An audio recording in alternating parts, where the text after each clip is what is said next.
Just start off just a general thought in the game of those questions. Yeah, well, these moments are never any fun. That's for sure. Especially with guys like this sitting up here with me when Noah's chance to play in the NCAA tournament has come and gone. You know, it was a tough game. We knew it was going to be a tough game. There's no doubt about that. You never know what form or shape a game is going to take. You know, we quickly learned in this one that it was going to take the same shape as the last one that we played.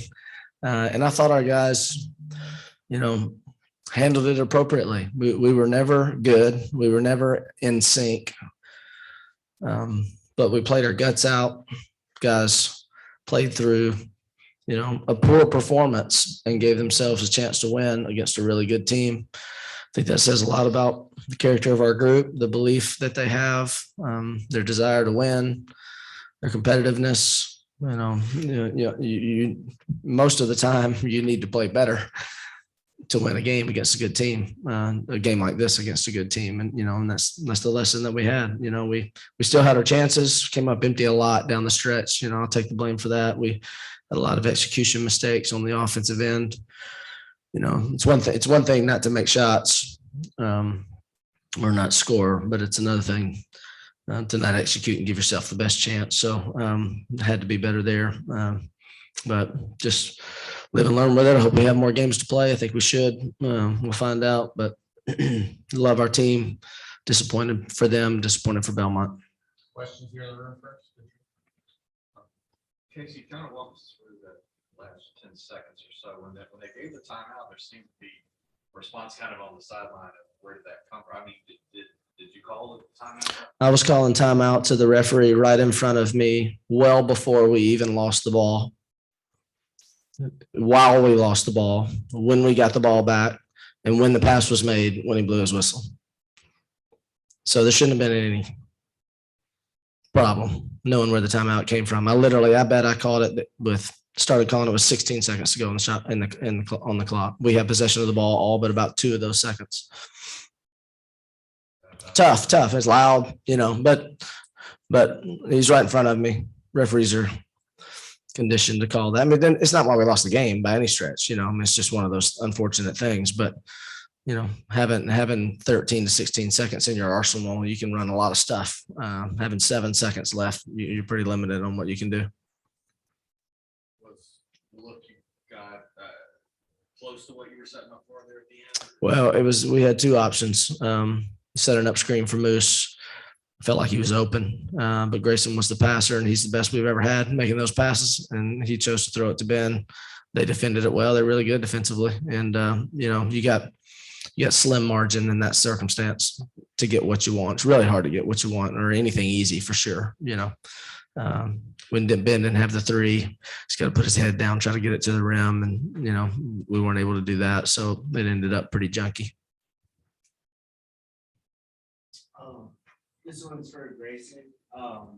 If this season is going to come to an end, what is next for you? You've had a great career at Belmont. What's next? Oh yeah, I'm gonna hopefully take 2 weeks off, think about it. I do want to play professionally. Whether that's working out when we get back home or what. But yeah, that's my goal, playing professionally. Grayson, when you look back over the course of this season, do you really feel like you guys ever played as well as you were capable of consistently at least? I would say, at the beginning of the year, I thought we had we lost the first game, and then we went down and got punked at LSU. But I thought the Orlando tournament was great for us. We got on a stretch there. It was like 110 straight. Even though we, people would say we weren't playing our best ball, but, we're getting the job done, getting wins. But, I think towards the end of the year, shots weren't falling, but, we weren't thinking about it. We just needed to step up, shoot with confidence. And, if offense isn't working, kind of drop the ball like that. But I wouldn't say, we didn't reach our max. But I feel like we got the job done at times to win. Coach, what was it about Belmont? More hit 60. Both teams play great defensively, especially you guys there in the second half. What is it about Morehead State's defense that just makes them so tough to get away? Well, several things. One, they've got really good size, physicality. That's hard to play against. They switch every screen 1 through 4, which is really unconventional and really tough on our offense specifically because we're a motion team that wants a lot of ball movement, player movement, and it's hard to get it reversed. It's hard to get into a flow that we like to play with a lot of speed and that sort of thing. Typically if it's to combat switching defenses, you're trying to get mismatches and you do a lot of isolation plays and things like that. And it's just not really how we play, so it's tough. But it's especially tough when we just aren't making any shots, and shots are tougher to come by. But I mean, this is, probably 7 out of the last 8, 9 out of the last 10 games where we're just not making any threes at all. Before our Tennessee State game on Saturday, we were 22.5% in our previous 5 games. And today we're 2 for 12. We don't make one in the first half. We've made more threes than any team in the country since we've been Division I, and we always do. But it's just, it's hard to explain. We got good shooters, but it's just been an epidemic. Coach, to follow up on that, I know it's hard to think about what postseason means now, but at 25-7, there's only like 15 teams, a handful of teams that have 25 wins or more. What do you think is the next step for Belmont moving forward in the postseason? In this postseason? Or just that? Yeah, I mean, I think it's important. I mean, this stings, and Belmont needs to be in the tournament. That's what our expectation ought to be. Everybody that pulls for Belmont ought to be disappointed that we're not. But it's not lost on me that we had a good team. And to answer your question a little bit, Gentry, I mean, we come back from, we get hammered at LSU, but we beat a really good Drake team. Then we beat a really good Iona team. We lose to Dayton in the championship by 2. We come home and we kill Lipscomb. We win. We're up almost 30 in the first half at Samford in the next game. Then we go on the road to St. Louis and we beat a top 50 or 60 team that's been a quad 1 win all year long there. And then we finish it up right after that with a win over Chattanooga, who won the SoCon, beat the first, second, and third place team in the SoCon, which is a heck of a league.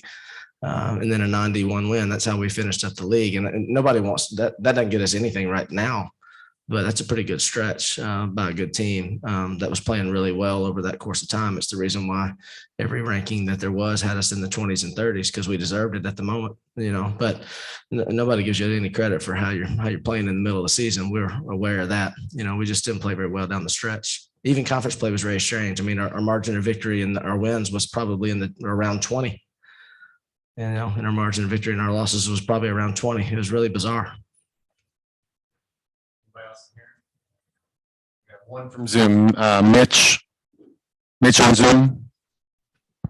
Coach, you and I talked on the Mitch Davis Show podcast about the culture of Belmont basketball. Obviously, losing sucks, and you guys will be in a postseason tournament, whether it be the CBI or the CIT or the NIT or even the NCAA tournament, Coach. But I want to ask you about the culture of Belmont basketball. Where do you guys go from here, and how do you pick up these student athletes and continue to build something great that is really happening at Belmont University right now? Yeah, I mean, I appreciate you asking that question. I mean, let's be clear. The culture is why Belmont has been successful.